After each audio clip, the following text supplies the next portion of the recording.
going to get into that further when I think you're going to talk to the owner of the Akron Mansion, right? Mark Rollins. But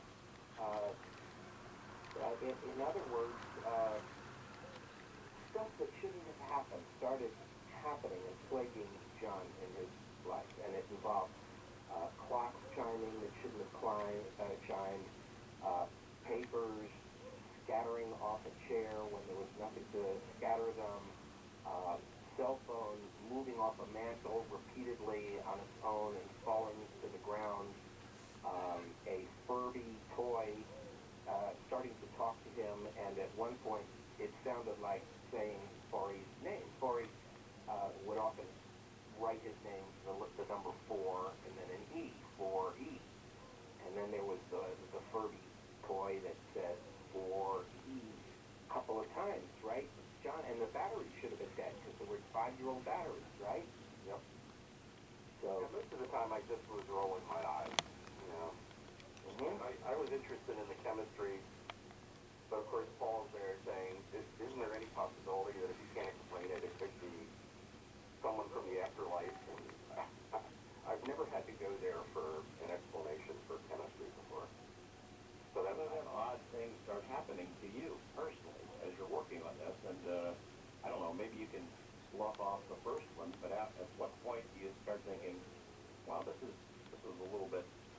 John, tell us about what happened when you owed me the chapter. I'd asked you to finish the chapter for the book, and you had kept putting off doing it, and you were in the lab doing something else, and it was on your conscience, gee, I should finish that chapter for Paul and get it off to him. He needs it. And then tell about what happened in the lab, the way your equipment behaved strangely, and the drawer kept pushing out into your arm.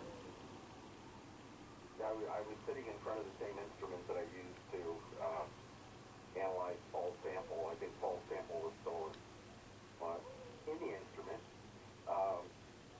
And a couple things started to happen. The instrument started to shut itself down.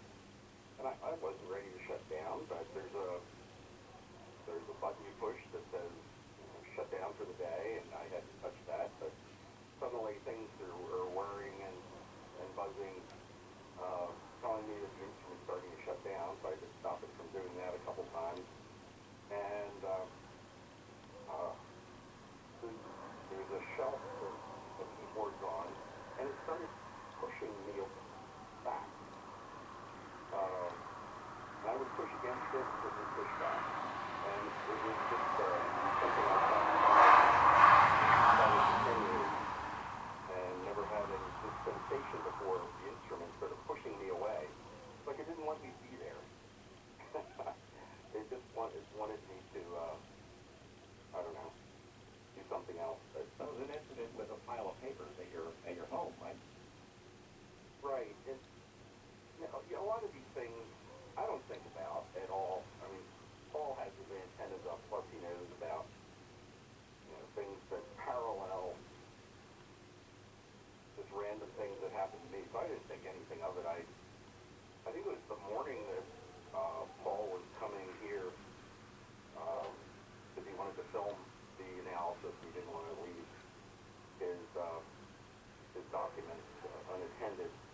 So I had printed on some pictures because Paul was smart enough to take pictures of the pages right after it happened. So he had the front side and the back side and the front side of the next page, and he really did a good job of documenting what was really there initially. And I had made a bunch of copies for my students. I just set them on a chair.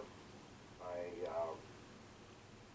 got a shower and came back, and they were all on the ground. They were spread out on the floor. It's sort of an unusual thing. I just thought, okay, the paper fell off the chair. I don't know how, but paper fell off the chair. I don't think twice about that. I know gravity works. But when I told him, he was really interested in it. I didn't have any reason to tell him, but he seemed to be interested in things like this, so I told him that paper fell off the chair. And he wanted to see it.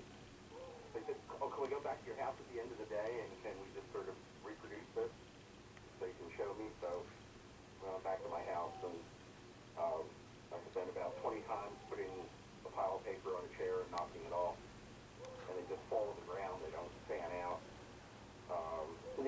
never, when you try to do it deliberately, they never scatter the way they did the morning Right. when I brought you the document for research. Or is it possible a breeze came through a window or a door? Do you have a cat? Anything like that? No, it was in the summer.